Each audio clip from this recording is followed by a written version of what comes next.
il faut mesurer les circonstances dans lesquelles nous sommes et les enjeux. Parce que les lois, c'est vrai, on dit que Duralex, c'est de l'ex, les lois sont dures, mais ce sont les lois. Mais les lois sont faites par les hommes. Et lorsque ces hommes, justement, ne s'entendent plus sur l'interprétation ou l'explication ou l'esprit même de ces lois, il est important qu'ils se retrouvent et qu'ils puissent justement trouver de façon consensuelle la meilleure façon de mettre en œuvre des solutions que j'appellerais workable, c'est-à-dire praticables, qu'on peut mettre en œuvre. Et c'est là où nous en sommes aujourd'hui. J'ai rappelé qu'il faut à la vérité de dire qu'il y a eu des dysfonctionnements incontestables dans le processus électoral depuis fort longtemps, qui ont été constatés et dénoncés par tout le monde. Depuis la remise des fiches de parrainage, vous avez vu les candidats fantaisistes qu'on ne connaissait même pas dans leur quartier ou dans leur immeuble, qui sont allés prendre des fiches de parrainage. Et nous nous sommes retrouvés avec plus de 200 soi-disant candidats. Ensuite, il y a eu, au niveau du Conseil constitutionnel, des éliminations qui ont été contestées farouchement, immédiatement. Malgré toutes ces idées. Bon, attendez. Donc, il y a eu ces dysfonctionnements. Ces candidats spoliés qui ont dit qu'il y a plus de 900 000 électeurs qu'on leur a enlevés, qui ne retrouvaient pas dans le fichier. Mais il y a eu également d'autres candidats qui ont été injustement écartés, comme Karim Wade. Et on a vu qu'il y a, dans la liste définitive retenue par le Conseil constitutionnel, des candidats qui avaient la double nationalité. Et bien on dit que jusqu'à présent, il y a d'autres même qui ont la double nationalité. Last but not least, on dit aussi qu'il y a des suspicions graves sur certains membres du Conseil constitutionnel. Par conséquent, il est clair que nous sommes dans une situation exceptionnelle où il y a des dysfonctionnements, où l'arbitre est suspecté. Et il est donc important que le président de la République, clé de voûte des institutions, prenne la responsabilité d'arrêter tout cela et de dire il faut qu'on trouve une solution consensuelle. C'est ce qui s'est passé. Sans compter donc le télescopage entre les institutions, l'Assemblée nationale et le Conseil constitutionnel et tout le reste. Alors donc, il était important que ce dialogue puisse se tenir. Et même ceux qui sont définitivement retenus avaient intérêt à venir à ce dialogue pour dire leurs mots et trouver un modus vivendi, une formule équilibrée qui permet justement de relancer la machine. Parce qu'on ne peut pas laisser les choses en l'état. Alors, j'ai sorti tout à l'heure une formule. Mais il y a une rupture de confiance, mais on peut restaurer la confiance en établissant de façon consensuelle de nouvelles règles, mais également même en trouvant des garants, que ce soit la société civile, que ce soit les organismes des Nations Unies, que ce soit la CEDEAO ou l'Union africaine, qui seront garants de ces accords-là, qui devront être mis en œuvre dans un délai raisonnable. Et j'ai dit qu'il est aussi important de dire qu'on parle de la suppléance du président de la République qui doit partir le 2 avril. Oui, mais on n'est pas dans le cas de la suppléance. Ce n'est pas prévu. La suppléance, c'est l'empêchement, la démission ou le décès. On n'est dans aucun de ces cas.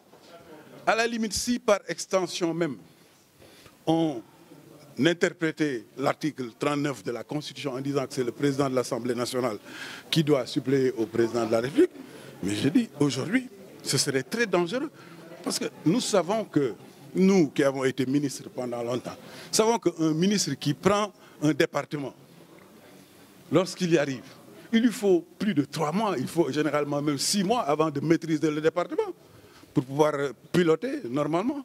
Alors, a fortiori pour un pays, pour un État, si le président de l'Assemblée nationale prenait aujourd'hui les fonctions, vous pensez qu'en 3 mois, il peut maîtriser tout le processus avec toute la confusion qu'il y a, avec toutes les difficultés, avec tous les problèmes? On irait peut-être vers 6 mois ou même 8 mois ou plus encore. Alors que là, nous avons un pilote expérimenté, comme on dit, qui a plus de 12 000 heures de vol, même s'il doit aller à la retraite. Lui, il est en train de proposer un délai qui ne dépasse pas les 3 mois. Alors si ce délai est encadré, garanti par des observateurs, par des organismes internationaux, par des bonnes volontés, par les guides religieux, mais il est préférable, avec ce pilote expérimenté, d'aller vers les élections dans les 3 mois qui viennent, plutôt que de faire un saut dans l'inconnu. où nous ne savons pas comment nous allons nous en sortir, nous ne savons pas où est-ce que nous allons aller, et le pays va courir le risque d'être dans une impasse et même dans une confrontation aux conséquences incalculables. Je rappelle souvent l'exemple de la Côte d'Ivoire, qui a perdu 3000 personnes, 3000 morts, qui a reculé de 10 ans. Le Soudan, aujourd'hui, c'est des dizaines de mille, des centaines de mille de morts.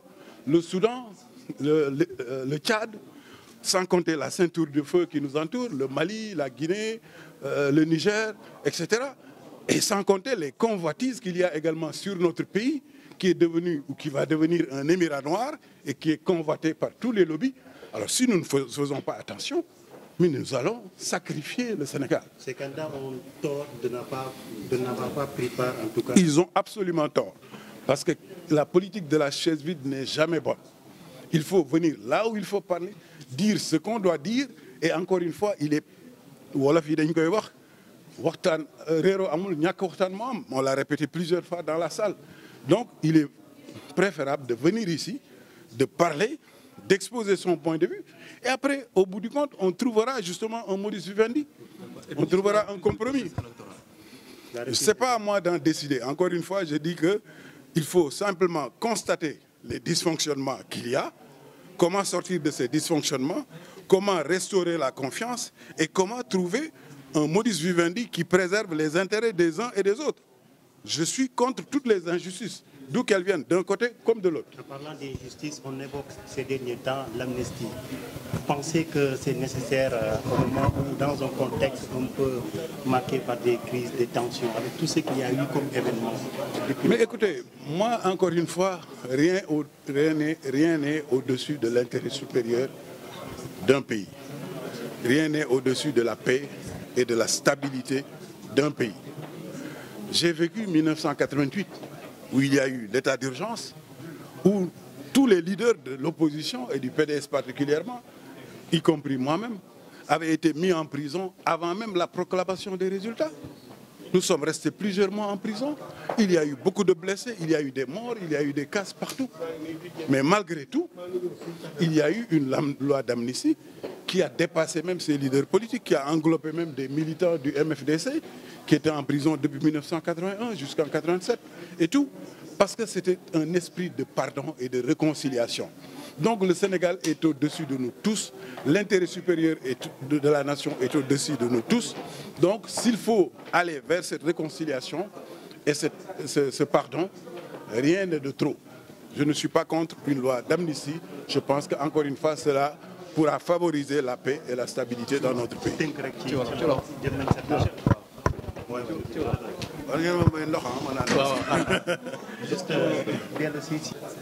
wax ju am solo boo xam ni Cheikh Ahmed Tidiane Sy Maktoum moo ko waxoon ci affaire Israël Palestine boobu ba léegi li ko waral mooy nëbb dëgg.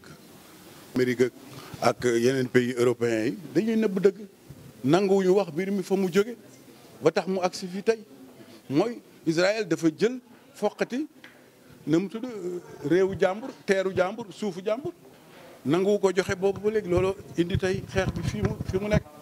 Sénégal itam nëbb dëgg moo tax lu bare mënuñu ko fi régler ndax ku ne xam na ni processus électoral bii ñu nekk am na ay rëq-rëq ca njëlbéen ñëpp a ko gisandoo ñëpp a ko waxandoo gis ngeen ba ñu jëlee fiche parrainage yi ñëpp foog ñoo xam ne xamuñu leen sax ci seen quartier wala seen immeuble li ma la wax partie cabine téléphonique kenn xamu leen kenn mosu leen gis seen voisin sax xamu leen ñëpp dem jël fiche parrainage pour dem marchander ko ñu désacraliser la fonction du président de la République loolu déjà rëq-rëq la woon war nañ ko seetaat bu baax a baax beneen rëq-rëq yi bi ñu àggee conseil constitutionnel gis nañ ay candidats yoo xam ni ñoom nee nañ xooluñu sax seen dossier clé USB bi baaxul ñu dàq leen wala boog ñu ne leen seen ay parrain nekkuñu ci fichier électoral plus de 900 000 loolu aussi ay rëq-rëq la am na ay candidats yoo xam ni aussi ñoom itam dañ leen écarté ndax nee nañ seen double nationalité wane wuñ ko woon avant ñu jël décision bi injustement alors que avant conseil bi di décider am na firnde ni ñii amatuñ double nationalité am na bi conseil bi décidé ba pare liste définitive gis nañu itam ni am na ay candidats yu ñu tànn sax ci liste définitive bi te am nañ double nationalité ba léegi ñi ngi naan am na sax ñoo xam ne ñi ngi des ci biir liste bi te am nañ double nationalité kon nag rëq-rëq yi moom kenn mënu ko wetti bare na lool ba nga xam ni waaw ba nga xam ni président de la république d'abord moo waroon jël responsabilité am jël na ko ak assemblée nationale même bu ci conseil constitutionnel d'accordul léegi nag ñu ngi ci gudda solution mooy dialogue rek parce que amul mënuñu fi indi guerre mënuñu foqati dara conseil constitutionnel dafa am fu mu yem limitam ndax constitution bi ak loi bi ñoo wax ni président de la république moom mooy jël décret fixé datu élection yi conseil constitutionnel mënu ko def kon nag président de la république pour mu fixer datu élection aussi xam na ni am na ay étapes yoo xam ni foog ñu jaar ca pour dem ay élection dafa am li tubaab yi di wax des étapes incompressibles du processus électoral loolu foog ñu jaar ca dooree àgg ci élection yi kon nag loolu yëpp lu ñu war a dialoguer la lu ñu war a waxtaane la ba xool lan moo digg doomu am na ñu bëri dañ naan président 2 avril na dem mais bu demee 2 avril alors que nekkuñu ci kaaw démission nekkuñu ci kaaw empêchement nekkuñu ci kaaw décès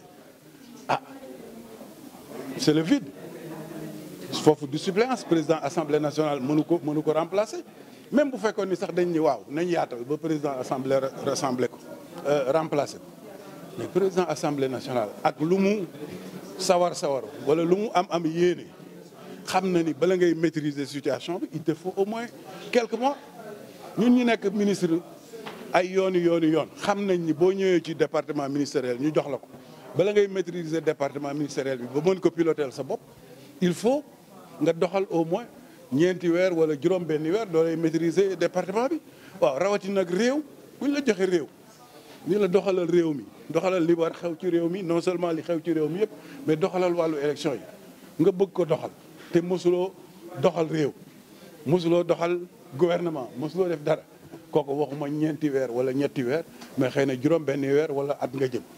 kon nag defe naa ni bu fekkee ni tànn dafa war a am te ñu nekk ci avion bi mu nekk ci turbulence boo xam ni bu mag la kenn xamul fu muy jëm kenn xamul musiba ban la mën a indi bu ñu leen la tànnal pilote bi nga xam ni moom 0 heure de vol la am maanaam mosul dawal avion mi ngi door a tàmbali ak pilote bi nga xam ni moom am na 12000 heures de vol am na expérience même bu fekkee ni mi ngi waaj a dem retraite waaye defe naa ni fu xel mënu la daw fas boo fay daw kon nag nga daal di tànn ki nga xam ni moom am na heure de vol yooyu gunge ko mu àggale mbir mi dem ci jàmm Sénégal nekk ci jàmm. asalaamaaleykum.